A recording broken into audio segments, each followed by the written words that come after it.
Everyone, greetings to my international audience.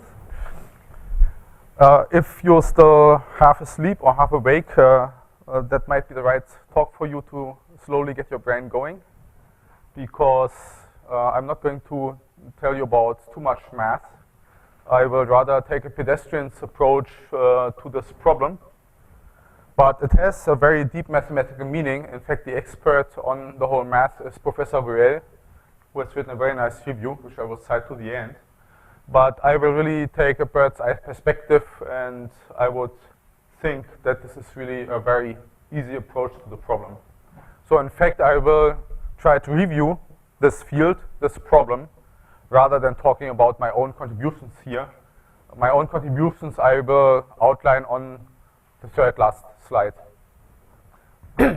Motivation, three parts. First, I start with a very general motivation, perhaps even too general for you, about microscopic chaos and transport, Brownian motion. You have heard about that a lot already, and dissipation and thermalization. So why is there a need to construct thermal reservoirs at all?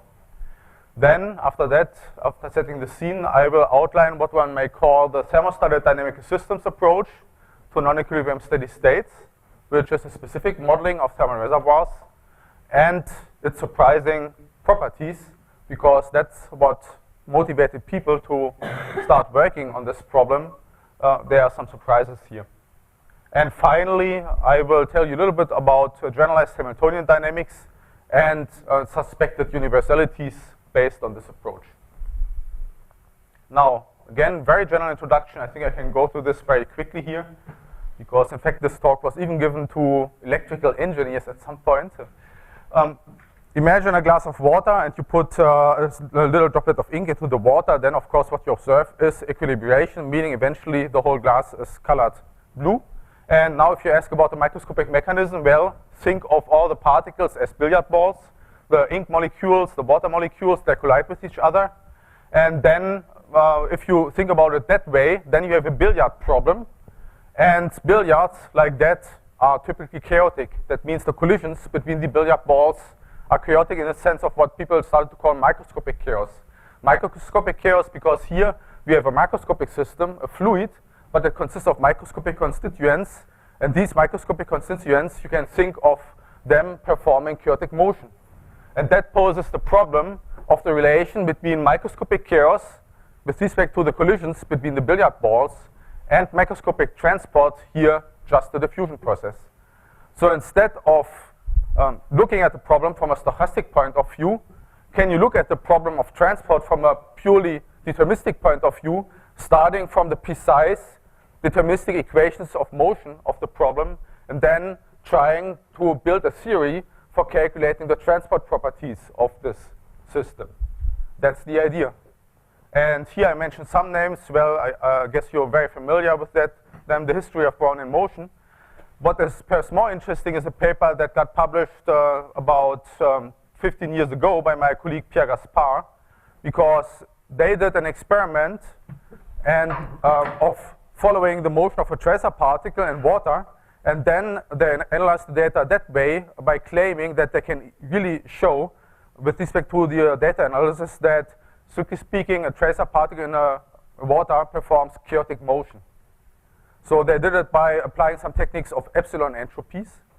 And then, of course, that result got hotly debated, and people came up with some counterexamples, claiming you cannot do this analysis just by showing from experimental data that really, strictly speaking, chaotic motion is responsible for a particle in a fluid performing chaotic motion. So I think it's still hotly debated, and it's a very non-trivial problem of time series analysis.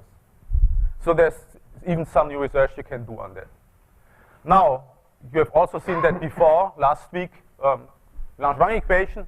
Again, this is just for setting the scene. Now, if you want to go for a stochastic model of Brownian motion, perhaps one of the most famous one is the Langevin equation that you see here. So it describes the motion of a big tracer particle of a velocity v immersed in a fluid. So you have the picture here, where tracer particle in the fluid. And again, I've mentioned that last week. That might be called Newton's law of stochastic physics, because it's really Newton's second law. But here you decompose the force on the right-hand side into two parts. namely the dissipative part, the friction part, just Stokes friction, and the stochastic force. And the idea physically is, of course, here that the stochastic force models the collisions of the water molecules with the tracer particle, while this deterministic dissipative part models the friction of the surrounding fluid with the tracer particle. Yeah. So now, if you look at it from a slightly different angle, this is nothing else than modeling the interaction of a subsystem. Here it's a very simple subsystem. It's just a tracer particle with a surrounding, meaning with a thermal reservoir. And now we come to the topic of a thermal reservoir in position and velocity space. So what's going on here is two things. First of all, diffusion in the position space, and if you wish, diffusion in the velocity space. But the diffusion in velocity space means nothing else than thermalization. Imagine a beer bottle in a swimming pool, well, perhaps of much interest, particularly here in the UK. Then you can forget about the diffusion in position space, obviously, but you still have diffusion in velocity space, and this is nothing else than the thermalization of the process, meaning dissipation, meaning energy transfer. So this is all modeled here by the Langevin equation. And now there are some interesting aspects here which lead me to my main theme. Namely, if you look at the basic mathematical physical properties of the Langevin equation, there are, of course, the following aspects. First of all, obviously, it's a stochastic differential equation, because here, I haven't said that, but you know that, this is Gaussian white noise of strength theta. So it's a stochastic differential equation. It's dissipative because you have the dissipative term here, the friction. And as it is stochastic and dissipative, obviously it's not time reversible. So you can invert the time, you can set t to minus t, and then obviously time reversibility is broken because of the stochastic force and because of the dissipation. So it's not Hamiltonian in that sense. And in fact, there was quite a discussion in this field with respect to the deterministic thermostats that I'm going to introduce in a moment. It seems that some people are very much afraid of using non-Hamiltonian modeling for non-equilibrium steady states. And I come to that, but you need to couple somehow a thermal reservoir to a subsystem if you want to achieve non-equilibrium steady states for obvious reasons. And one might claim that typically this system then needs to be non-Hamiltonian. And in fact, there's nothing to worry about, because the reason for the non-Hamiltonianity is very obvious if you look at the detailed derivation of the Langevin equation. As for example, you find it very nicely presented in the book by Zwanzig from 1973, because what you can do is you can start from the precise equations of motion for a tracer particle, coupled, say, to a heat bath of harmonic oscillators, and there's a lot of other literature about that as well. And then what you have to do is, you have to well, in fact, the whole thing is quite non-trivial, because at some point you have to project out the degrees of freedom of the heat bath. And in fact, it's also non-trivial to formulate it such that you split it into a dissipative part and into the stochastic part. If you want to know the details, really, Zwanzig's book is a very good reference. And then you'll see that quite some approximations actually go in here, such that you can perform this decomposition. But the main point is that if you're only interested in the motion of the tracer particle, then you integrate over all the degrees of freedom of the heat bath. And then naturally your system becomes non-Hamiltonian, because you forget about all the other details. So from my point of view, there's nothing to worry about non-Hamiltonianity for modeling non-equilibrium systems. But again, some people claim only a Hamiltonian system is a good system if you want to study transport. So I don't quite agree to that. I think a non-Hamiltonian modeling is very natural. And I'm sure Professor Weil will agree. So I think this is also your point of view. Okay, so here, this is my point. Non-Hamiltonian dynamics arises naturally from eliminating the reservoir degrees of freedom by starting from a purely Hamiltonian system. And you can really show this for simple model systems.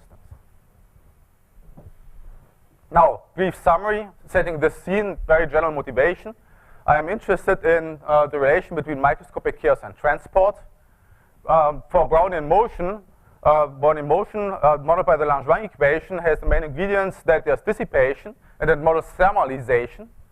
So far, I haven't really discussed non-equilibrium dynamics, but I will come to that in a moment. And Langevin dynamics has the main properties of being stochastic, dissipative, not time reversible, and not Hamiltonian. Now, what I will tell you is this deterministically thermostated dynamic resistance approach to non-equilibrium steady states, which goes along these lines, but is slightly different. Now let's go into non-equilibrium by considering the Langevin equation with an electric field E. And this can be shown to generate a non-equilibrium steady state in the sense that physical macroscale quantities are constant in time eventually after some relaxation period. Now what people doing numerical simulations found quite inconvenient, as I was told, was the slow relaxation of the process if you use the setting with a stochastic force and with this friction coefficient.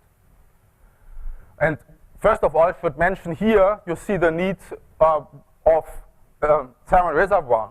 You would never get into a steady state, of course, if you wouldn't couple your subsystem, your tracer particle with a field to some thermal reservoir. Because then energy would keep increasing, you wouldn't get into a steady state. So you must apply a thermal reservoir and couple it somehow to the subsystem to model a steady state. Now, again, the numerical inconvenience was the slow relaxation, and therefore some people thought about alternatives. And one alternative that came up about 30 years ago, independently and simultaneously invented by Dennis Evans and Bill Hoover, was the following very simple idea. Forget about the stochastic force and generalize simply the friction coefficient by making it velocity dependent, like that. So at the moment, I only consider a free flight for sake of simplicity. So I do not consider that the particle moves in a potential free flight for the basic idea is enough. And now what you wish is, you wish to avoid that your system heats up, meaning you wish to keep the kinetic energy constant. But that's a very trivial exercise. You just take this equation of motion, multiply it by V, calculate the kinetic energy, keep it constant, meaning you set the time derivative of V squared equal to 0, and then you can easily calculate the result of how the friction coefficient should look like, and you find that it needs to have the form field times velocity divided by V squared. And that does the job, and in fact, this is the famous Gaussian, or in this case, isokinetic thermostat. That's the basic idea. It's as simple as that. So you don't need here a Stokes friction and a stochastic force. If you choose your friction to be velocity dependent of this form, then you expect that you keep the kinetic energy constant. And if this is a too physical approach for you, then if you are more mathematically minded, you may wish to derive this functional form of the friction coefficient from Gauss' principle of least constraints, and that does the job as well. So there is a very well mathematical foundation. And in fact, what you do here, physically speaking, is you generate a microcanonical velocity distribution in phase space because you keep the energy strictly constant. I come to the canonical case later on. But at the moment, this is really the microcanonical modeling of the interaction of a subsystem with a reservoir. I may remark that there are the generalizations of this very simple basic idea. Of course, you can do it for many particles. You can do it for a particle moving in a potential by keeping the total internal energy constant, in which case this scheme is called the isoenergetic scheme. So this is the basic idea. That's all you need to understand, but there are many, many generalizations. Okay, and now let's play around with this idea a little bit by applying it to our favorite toy model. And in this case, it's a simple particle billiard that is well known as the Lorentz gas. So it seems you will hear more about the Lorentz gas next week. To make the situation a little bit more complicated, let's consider this Hamiltonian particle billiard, or at least an equilibrium Hamiltonian, which was designed originally as a toy model for a conductor in an electric field. So in this case, I wish to apply, so it consists of hard disks in the plane put onto a triangular lattice. So any node of the lattice is equipped with a hard disk of radius r, and then there's a point particle scattering elastically with these scatterers. And now we apply an electric field, and now if I wouldn't do anything else, I would never get into a steady state because the system would keep heating up. In order to generate a steady state, obviously I need to couple this system to some thermal reservoirs somehow. And therefore, what people did was they coupled it to a Gaussian thermostat by just using the equation of motion that we have seen before, and they studied this system. And there was a big surprise. Namely, it exhibited very interesting dynamical properties. Namely, obviously, it's deterministic because you have no stochastic force. You just apply this generalized friction coefficient. It's chaotic. So that was proven by people very soon later on. Chernoff, Eyring, Leibowitz, Sinai really came up with exact mathematical proofs that at least for small enough field strength, this system is chaotic. It's time reversible, but this is perhaps not so obvious. Let's go back to the equations for a moment. So we have these equations of motion, and now the point is you see the friction depends on velocity. Meaning if you set v to minus v, indeed you can you see immediately that here this term in fact becomes time reversible, and therefore the whole system becomes time reversible. So therefore, in this case, with the Gaussian thermostat modeling, you model deterministic, chaotic, and time reversible dynamics. Nevertheless, the system is obviously dissipative. It still has a friction, and you can calculate the dissipation. And also, it's ergodic. At least for small enough field strengths, you can actually prove that the system has nice properties in the sense of being ergodic. I remember that about 15 years ago, I spotted a paper by Bill Hoover, which had the title, Time Reversible Dissipative Ergodic Maps. And when I saw this title, I thought, this is complete nonsense. This cannot be. It sounds very contradictory, right? I mean, time reversibility, but you have dissipation, even ergodicity. So how does this go together? But it does. And this is even more physically realistic example of how that can go very well go together. And when people spotted this, that these systems have so interesting properties, then of course they got very excited, because this is a very simple, straightforward, but physically and mathematically highly interesting class of systems that deserve to be understood much better. And then, in fact, the motivation came in the first place from the molecular dynamics simulation side. So people like Bill Hoover, Dennis Evans, Gary Morris, Harald Posch, they did a lot of work in the 80s of calculating the Lyapunov exponents and so on for the system. And in fact, this is what comes next. So I will show you what I would think are the basic dynamical systems properties defining this or characterizing this class of systems. By the way, if there are any questions, feel free to interrupt me anytime. Okay, so this is what I would consider as being the first basic property of this class of deterministically thermostated dynamical systems. So here is again the Lorentz gas restricted to the unit cell, so to the Wiener Seitz cell. This is the disk, and now I look at the Birkhoff coordinates, meaning I look at the collision point of the particle with the scatterer, and I look at what happens at the angle beta here at the circumference of the scatterer, and the flight angle gamma, so the ingoing angle of the velocity. And now, so you take a point gradient surface of section in the phase space, and then you plot what's going on in phase space, and you see, in fact, what's going on here. So you plot the particle positions at angle beta and the sign of gamma, so in Birkhoff coordinates. And what people found numerically was this kind of fractal attractor. In fact, if I remember correctly, and I think this is even the historical picture by Bill Hoover, in this paper by Hoover and Moran, I think the original picture is 1 times 1 square meter of size. So it consists of these different parts, and then they put it together on the floor, and then got very excited when they realized this is such a complicated and interesting object. And in fact, you can really prove this as well. Again, Chernoff, Eyring, Leibowitz, Sinai did very nice, interesting work on the mathematics of all this. That in this case, obviously, there's a relation between reversible equations of motion and nevertheless the existence of fractal attractors in phase space and irreversible transport, because obviously there's a current in the system as there's an electric field.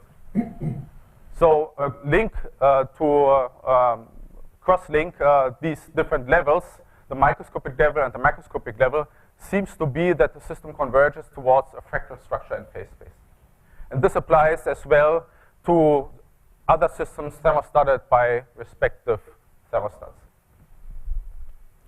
Now, second basic property. Let's dig a little bit deeper.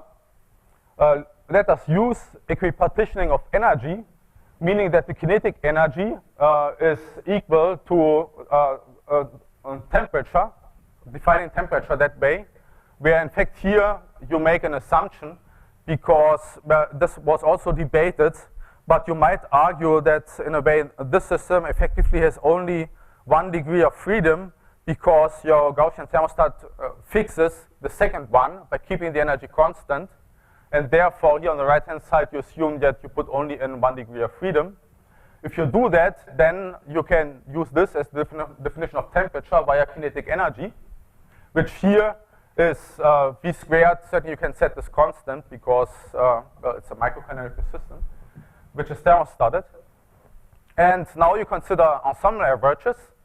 So you average over the Gaussian friction coefficient that you have seen before. It was of the form alpha is equal to E times V divided by V squared. Now V squared is replaced by the temperature. You average over the whole thing. That means on the right-hand side, you simply have the average over V, which is the current. And now if you look at that, you find, again, there's something interesting. Namely, on the left-hand side, you have the absolute value of the average rate of phase space contraction. So it's the ensemble average of the dissipation. However, on the right-hand side, you have the physical entropy production, namely the thermodynamic or Clausius entropy production in terms of the heat transfer to the thermal reservoir divided by temperature. And this is, of course, something very crucial. So you have a cross-link between a very physical quantity here on the left, on the right-hand side, and the dissipation, so meaning the microscopic ingredient that you put into your equations of motion. And then even more, this is a crucial dynamical systems property because, as you have seen, there are fractal attractors in phase space, and the contraction rate of the system onto the fractal attractor is, of course, related to the average dissipation rate. So we have that the entropy production on the right-hand side is due to the contraction onto the fractal attractor in non-equilibrium steady states, as characterized by the average dissipation rate on the left-hand side. So a very interesting and fundamental cross-link between physics and dynamical systems for this class of systems. And in fact, this is even more general. I don't go into much more detail here. But in fact, it has been shown much earlier by these people, Gerlich and Andre, that there's generally an identity between the Gibbs entropy production and the phase space contraction rate. So they showed that by starting from the generalized Liouville equation. So this is just a very easy demonstration of this identity. It was already known before. So there's something very fundamentally interesting going on here. Now, third basic property. Let us define what one may call the mobility, or what is the mobility of the system. In fact, in the literature, typically it's called the conductivity, but strictly speaking, this is rather what physicists call the mobility, meaning just the factor of proportionality between the drift and the field. Now, if we put this into the previous equation, we get the following. So let's go back for a moment. Meaning we feed this in here on the right-hand side, replace this by sigma times E, and then solve for sigma for the mobility. And if you do that, you find that the mobility is given by this expression, temperature divided by field strength squared times the average dissipation rate. And now you recall that in fact there's this, for dynamical systems, there's this identity between the phase-space contraction and the sum of Lyapunov exponents. Again, this is a basic equation in dissipative deterministic dynamic systems, that the phase-space contraction, the dynamic mechanism, must be the instability with respect to Lyapunov exponents. And if you feed this in, you arrive at this result, which is again highly interesting, because you have a fundamental equation expressing a macroscopic physical transport coefficient. Here the conductivity in terms of fundamental dynamic resistance properties, meaning Lyapunov exponents. And again, this holds more generally for this class of systems, for more degrees of freedom and for more complicated Gaussian thermostats. So you have a very simple exact formula expressing the mobility in terms of Lyapunov exponents. And Porsche and Hoover came up with this idea first. It became more popular with work by Evans, Cohen, and Morris in a 1990 paper, where they showed that this holds for shear flow as well. So you have a relation between microscopic reversibility, if you wish, and macroscopic irreversibility. I should mention that, in fact, similar relations hold for Hamiltonian dynamics as well, and for other transport coefficients. There's this very interesting alternative approach by Gaspar, Dorfman, and Nicholas, which was called the escape rate approach, which works for very different systems, being not necessarily thermostated systems, but Hamiltonian systems. The idea is that you look at them with absorbing boundary conditions, and then, in fact, you can derive relations between transport coefficients and dynamic resistance quantities, which are of a very similar nature. So there's really a fundamental backbone here of expressing transport coefficients in terms of dynamic resistance quantities along these lines. Okay, now let's take a brief look at the electrical, well, here I still have conductivity. Again, it should rather be mobility. Let's take a look at the field-dependent electrical mobility in the system. And what people have done are, of course, non-equilibrium molecular dynamics computer simulations of this simple Gaussian-driven Lorentz gas. And here you see results which are in the paper by Lloyd, Morris, and Lamberto Rondoni from 1995. What you see is a plot of the mobility as a function of the field strength, and you see that it's complicated. And in fact, I've already mentioned that there exists mathematical proof that this system exhibits Ohm's law for a small enough field strength. A very nice paper by Chernoff, Eying, Leibowitz, Sinai from 1993. The problem here is that you don't see it in this plot, right? So this plot tells you that the mobility is decreasing as a function of the field strength, and moreover is decreasing in a highly non-trivial irregular way. If you had Ohm's law, then in fact the conductivity should not depend on the field strength at all. So if I haven't overlooked anything in this paper, at least I do not find explicit bounds for the validity of linear response. But what one might conclude, at least by looking at this picture, is that the range might be rather small, at least so small that you do not see it in this plot here. So it must be somewhere for very, very small field strength. Of course, there's a proof, so it must be true. But again, if you look at the simulations, and in fact there are others by other people, then confirming these results, the problem is, at least for me, I don't see it here. It rather looks very nonlinear. So again, the only way of how I see of how to reconcile this is by guessing that the range of linear response must be very, very small. But I think people have never really checked that in much detail, or were able even to come up with a precise bound of the field strength for which linear response holds. I think this is a kind of still open problem here somehow.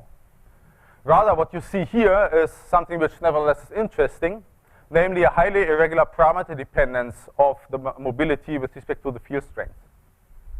And in fact, if you're interested in that, I am planning to talk about that next week. Not for the Lorentz gas, but for much simpler systems, namely piecewise linear maps, which vary by varying a control parameter. And there you can elucidate the mechanism leading to such irregular transport coefficients, which in fact I would even claim here that this is a fractal structure, and for simple systems you can really prove this. So I would even go that far to conjecture that these kind of parameter dependencies for transport coefficients are typical for chaotic deterministic dynamical systems of low dimensionality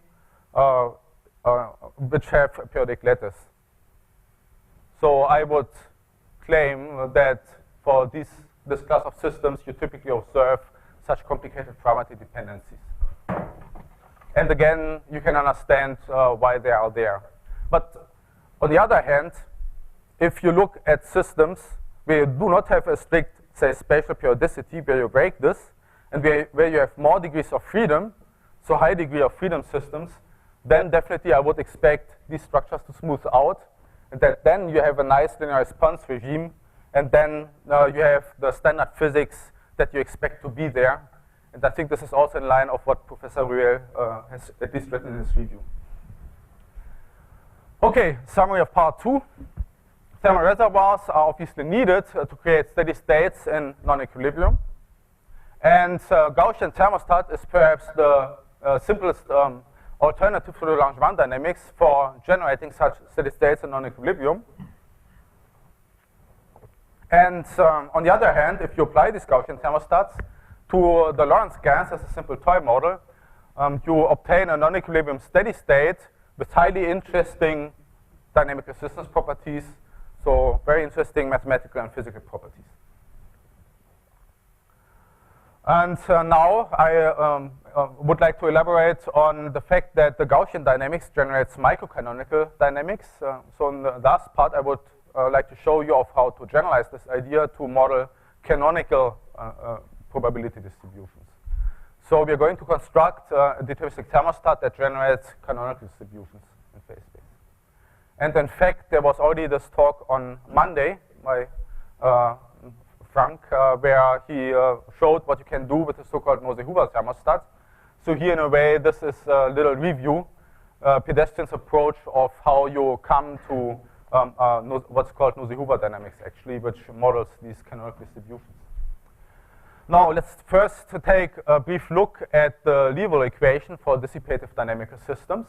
So let's look at the equations of motion of a given dynamical system for a point particle and the respective probability density for the respective Gibbs ensemble of this particle in position and velocity space.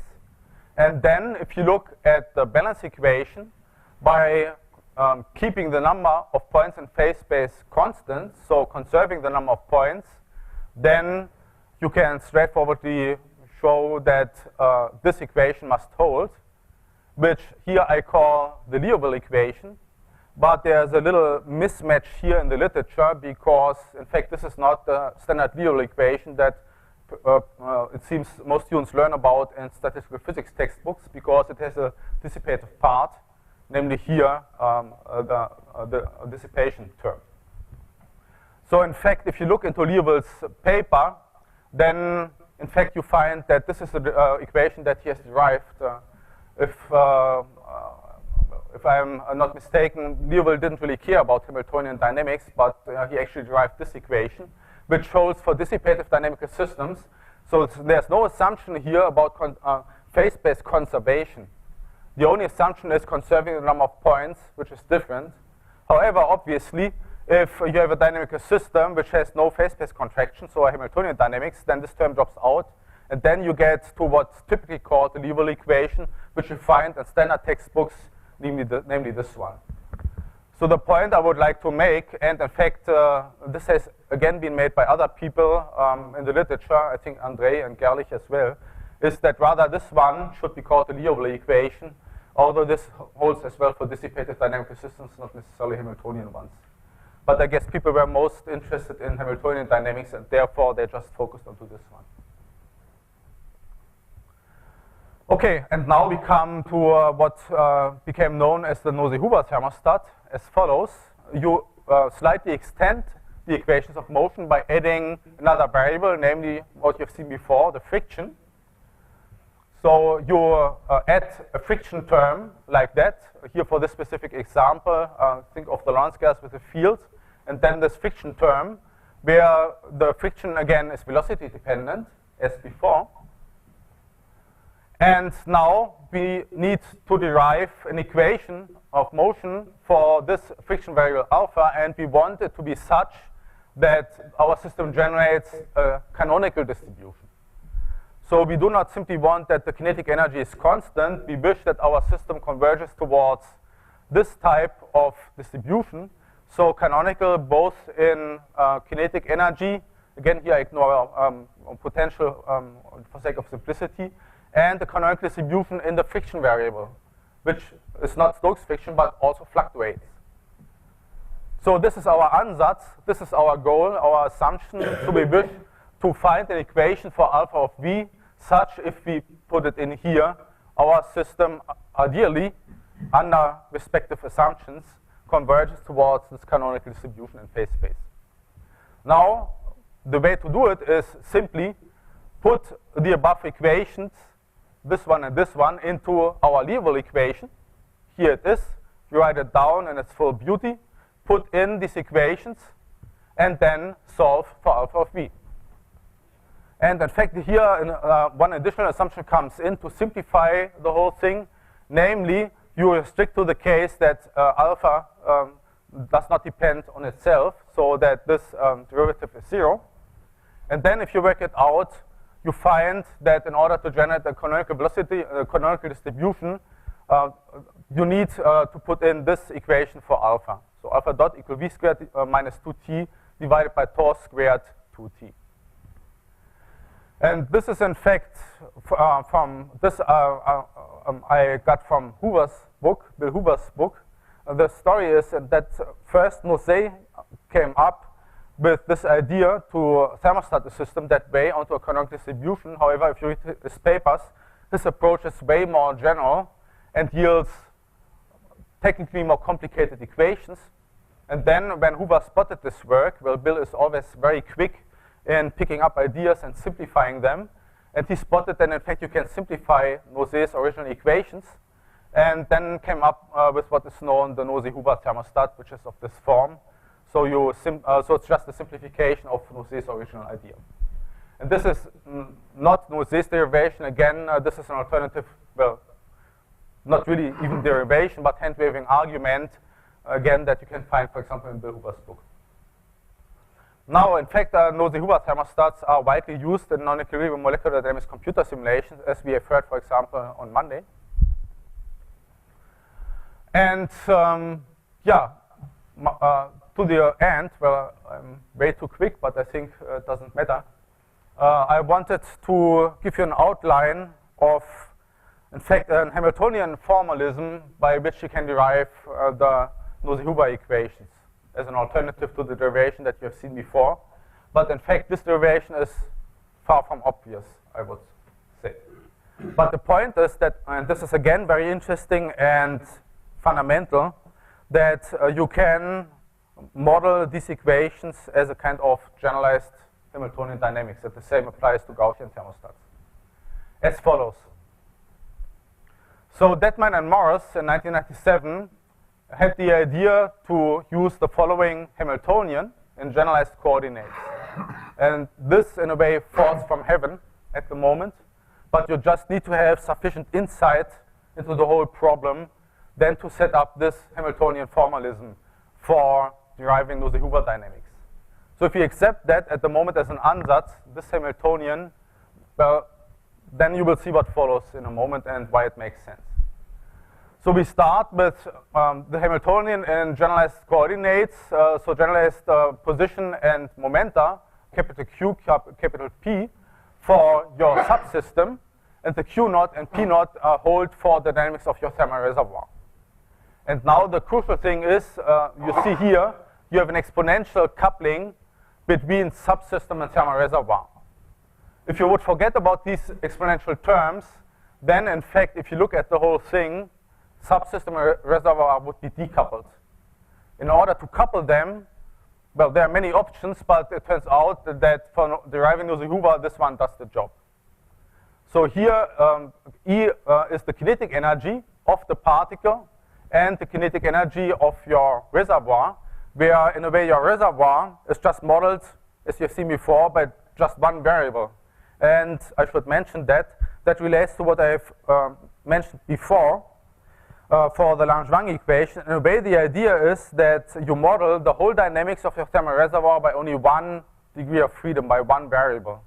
That you project all the degrees of freedom your thermal reservoir might consist of, you project them out by only keeping one variable that models the whole reservoir dynamics.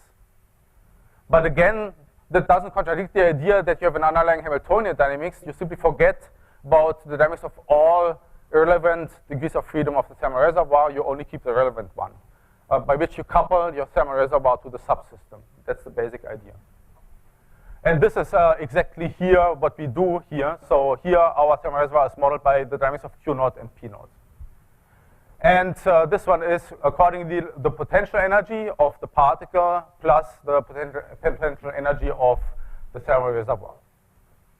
Now you simply write down Hamilton's equations of motion by imposing this condition, namely that the energy is a constant, meaning here it's strictly zero, so that comes in.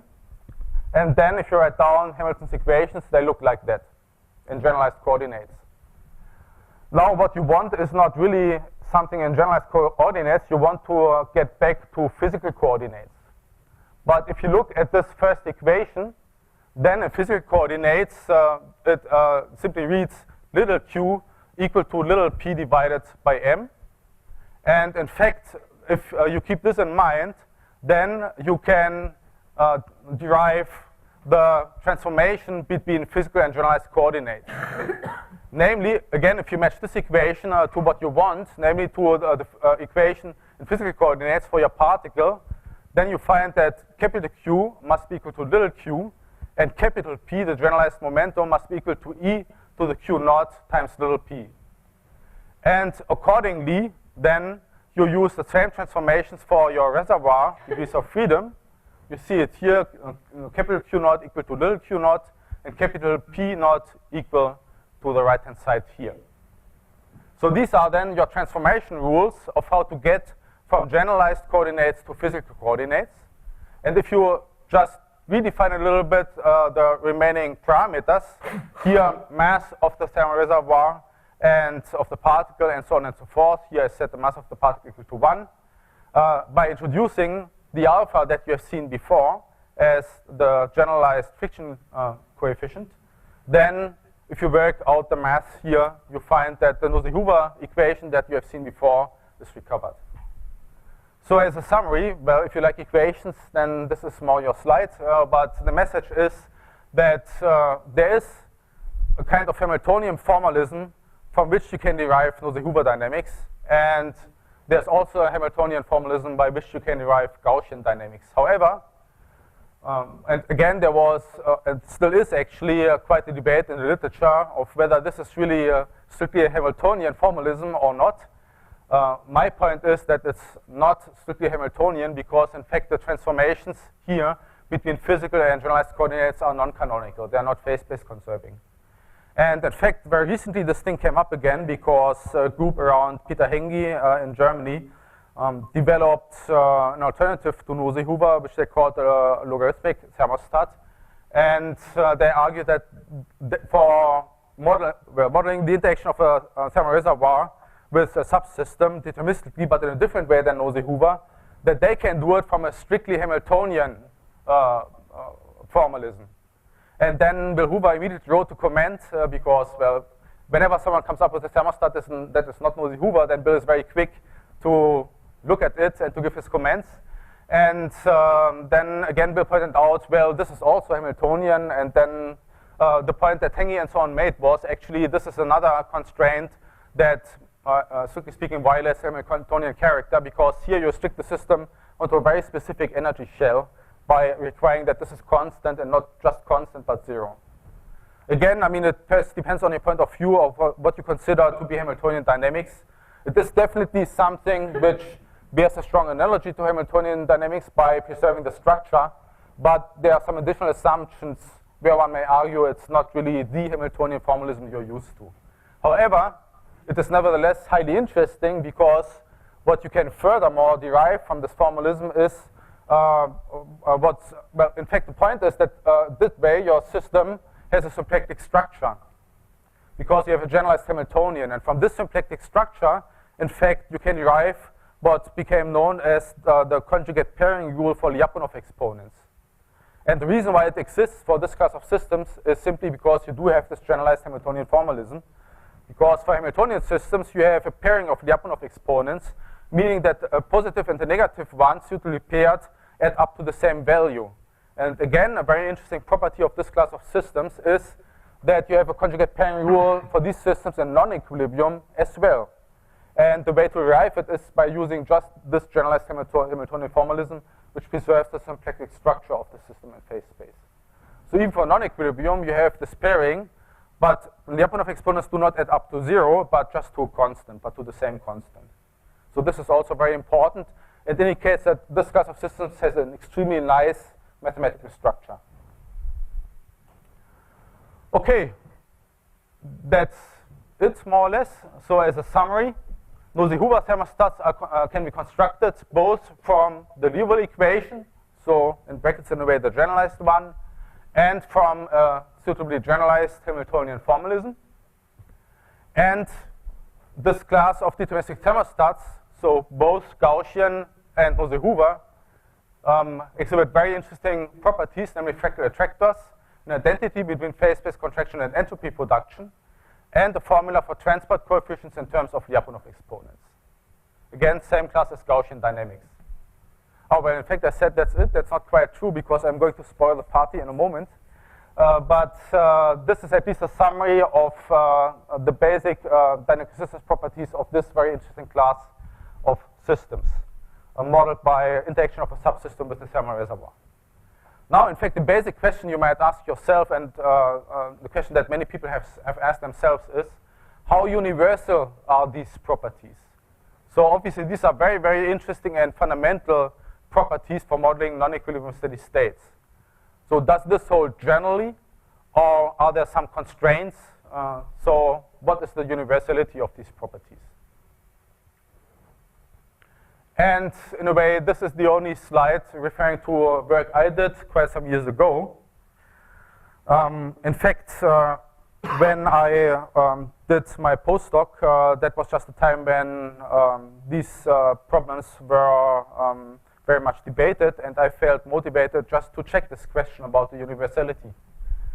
And we did it in different ways, and in fact what we came up with, shown here, we had this idea to the very end, but I think it's a very easy and perhaps instructive example or counter-example. What you might do is the following.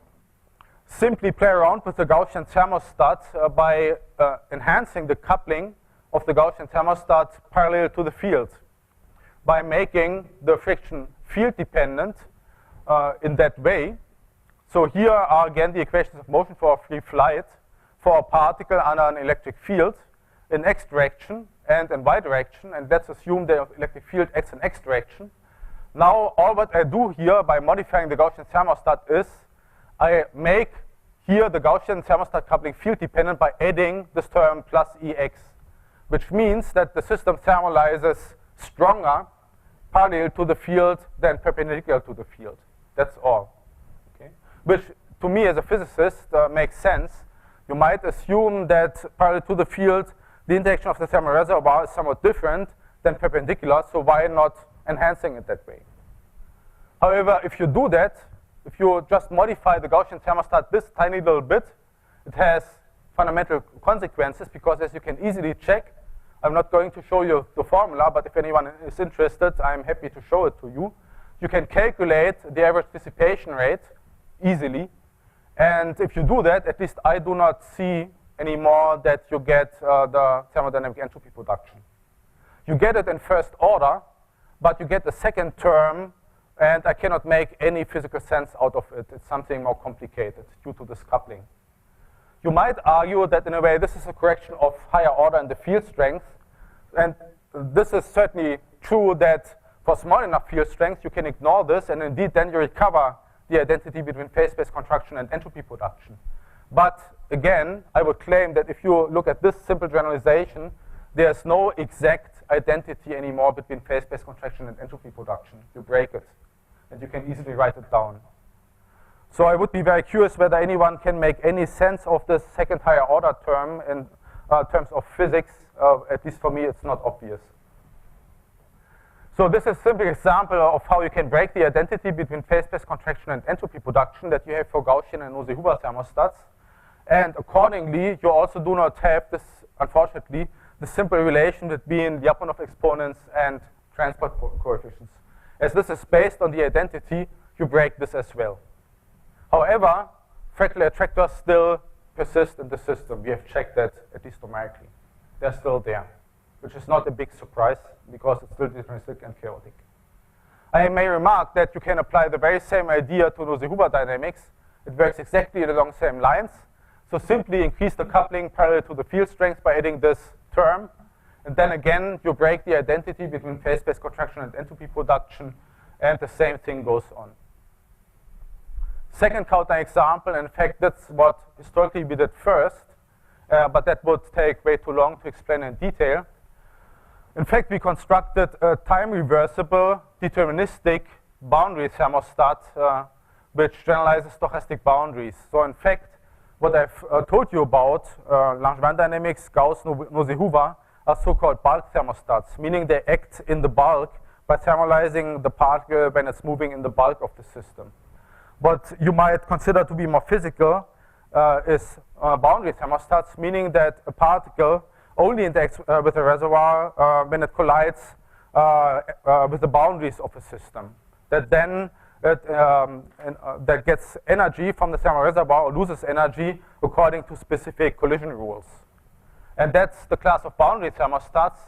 And very well known and widely used are so-called stochastic boundary conditions, meaning you sample the velocity of the out particle after a collision with the boundary from simply a Gaussian distribution. And what we have done is, in fact, we have made this idea of stochastic boundaries deterministic and time reversible by using a Baker map for defining the collisions of the particle with the reservoir, and then setting it up such that, again, you sample from a canonical distribution. And we have shown that it works. However, if you play around with this idea, which is more general, for example, we have applied it to a shear flow where we thermalize at the boundaries. And if you do that, you have several ways of how to put in the interaction of the subsystem with the thermal reservoir. And then, indeed, we find, and we have checked that numerically, that again, you break the identity between phase space contraction and entropy production for this other class of thermalized dynamical systems. So that's another counterexample.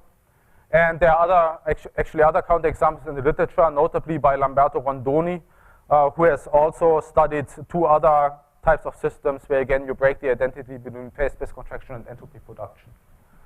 So what I would say is that Gauss and Nose-Huber dynamics defines a very interesting fundamental class of dynamical systems.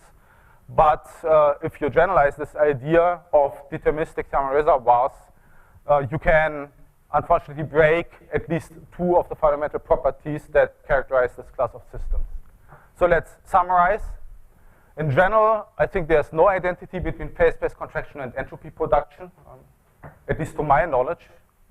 And secondly, consequently, relations between transport coefficients and Lyapunov exponents, at least in this type of thermostatic systems, are, at least in my view, not universal. However, fractal attractors, they do seem to be universal for deterministically thermostatic systems, as far as we can tell. Some people started to play around by imposing stochastic perturbations onto these systems. I think it's still an open question to which extent the fractality survives when you perturb these systems stochastically. There seem to be contradicting answers in the literature. What I think nobody has done is really to take a closer look at the first problem, meaning if you look at a system where you break the identity, what is really going on physically? This is the question you may ask yourself, meaning can you make sense of these terms that cannot immediately be identified as entropy production? Can you perhaps split them in a more subtle way to identify the non-triviality in the coupling between subsystem and reservoir, to perhaps still recover some more generalized identity? That's at least a question that I've asked myself, but I couldn't find an easy answer, and it seems that nobody has really picked up on this problem. To my knowledge, it's really an open problem. And then somehow about 10 years ago or so, people more or less stopped working on exploring further details along this line, these lines. So I still think there's something you could do here. Yeah, I'm in fact now almost finished here with my time, but to the end I wanted to present you this very general picture, which in a way relates to my research interest as well, but perhaps you find this instructive. So this is really a very big picture between trying to relate equilibrium to non-equilibrium dynamics. So if you look at this column, in equilibrium, you have this very important and fundamental interplay between dynamical systems, so microscopic equations of motion and microscopic dynamics and transport in non-equilibrium along these lines. So you need to start from something like here the ergodic hypothesis, then deriving Gibbs ensembles, respective probability distributions by using Gibbs ensembles, and then from that deriving calculating thermodynamic properties. This is of course well known for equilibrium systems. It's known to work well. However, now if you go into non-equilibrium steady states, if you want to work out a similar program, things become more subtle. So in fact, in this case, and this is really due to this groundbreaking work by Giovanni Galavotti in the first place, but also by others, well, David Ruel, of course, as well, who had a similar type of chaotic hypothesis for turbulence. You need to generalize the ergodic hypothesis, and one way to do it is known as the chaotic hypothesis by Galavotti and Cohen, by assuming what I would call strong chaos in the sense of positive Lyapunov exponents. And then fractal SRB measures, you may argue that in a way they replace here the Gibbs ensembles in equilibrium dynamics and form the crucial part linking microscopic and macroscopic levels here in non-equilibrium. And then again, once you have your hands on them, you can derive transport properties. So in a way, what I was talking about today is exactly this line of research here. So that was an illustration of this idea. I might mention in passing that in fact things can become even more complicated. I talked about that a little bit last week actually. If your systems do not equilibrate well, if you have so-called anomalous dynamics, with something called weak ergodicity breaking, anomalous dynamics, highly non-trivial correlated dynamics, meaning if your system is weakly chaotic, no positive Lyapunov exponents, but still kind of chaos in a weak sense, then in fact your measures get infinite. It's known that then you have infinite invariant measures characterizing your system. And then you have anomalous transport, meaning non-Brownian motion, so mean square displacement does not increase linearly in time. And then, to me, a very open question is, can you pursue a similar program here for this type of systems? But this becomes very, very complicated and not much is known about it. But for me, this is a big question. Can you build up respective theories? And again, one example of a theory cross-linking these different levels, well, you have heard about that just now. Okay, final slide. What I've talked about today is joint work with my first PhD student, Katja Ratajczak, Christoph Wagner, postdoc, and in particular Grégoire Nicolas in Brussels. I did that when I was in Brussels with Grégoire about 10 years ago. And in fact, this is a bird's eye view of what, if you're interested in details, forms the second part of my book. However, I emphasize again that this is all written from a physics perspective, so I'm a theoretical physicist. I'm not going into mathematical details here. If you're interested in the rigorous math, the expert is sitting over there, Professor Ruel, and he has written a brilliant review of exactly this class of systems where you can learn about all the mathematical details. So it's really this fantastic JSP paper from 1999. That's it. In fact, I've now used my time. Thanks a lot for your attention.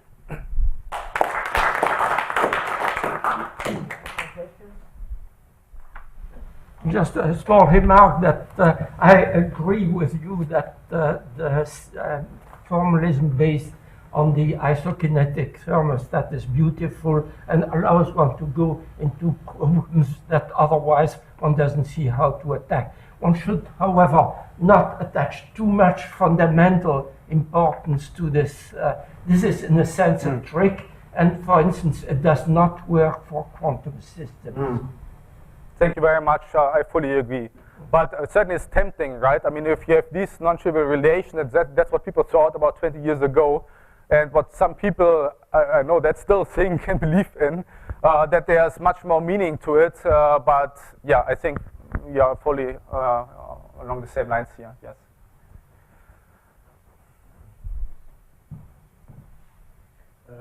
Another question on Ohm's law, which you mentioned and which can be derived rigorously, but it didn't fit the data you showed. I just currently look at a lot of nonlinear systems, Josephson junctions, and very often you don't have Ohm's law, but much more complicated conductivities as a function of the field. Has that ever been compared, that these deterministic chaotic corrections that you talked about might be responsible for nonlinearities in Ohm's? Well, I would be very interested in that. Again, I mean, we'll talk about the origin next week, but as I mentioned, well, it depends on what kind of system you have. But for example, Josephson junctions, that's exactly one of my examples where I would expect these things to happen for a very good reason. I mean, for the diffusion across the Josephson junction, in fact, to my knowledge, this can be modeled as a nonlinear pendulum. Diffusion in a nonlinear pendulum, exactly, that's one of my examples where I expect these irregularities to be there. Yes, and for a good reason, because the origin is really the non-trivial microscopic correlations in the chaotic dynamics, and they should show up in sufficiently simple systems. Again, they will be killed if you have many degrees of freedom or much stochasticity. But in systems of low degrees of freedoms, they should be there, and they should violate a nice linear response, I'm afraid. And I wouldn't be surprised if many results are around in these simple systems where I do see these fluctuations. And in fact, I have some examples myself. Yeah, I mean, I'm happy to discuss further if you have further examples. So I really think about, see, people usually want to have something nice and simple, and then they rather try to sweep this under the rug and say, well, this is noise or whatever. I don't think so. I mean, there may be really something basic going on here. This may be a very general phenomenon, and I tried to make people look at that, but didn't succeed very much up to now. So I think something interesting is going on here. And nobody has, well, I mean, have some ideas of how to calculate further higher order corrections, but it's not trivial. Probably need to finish because there's another talk after this one, probably. Thank you, Ray. Thanks.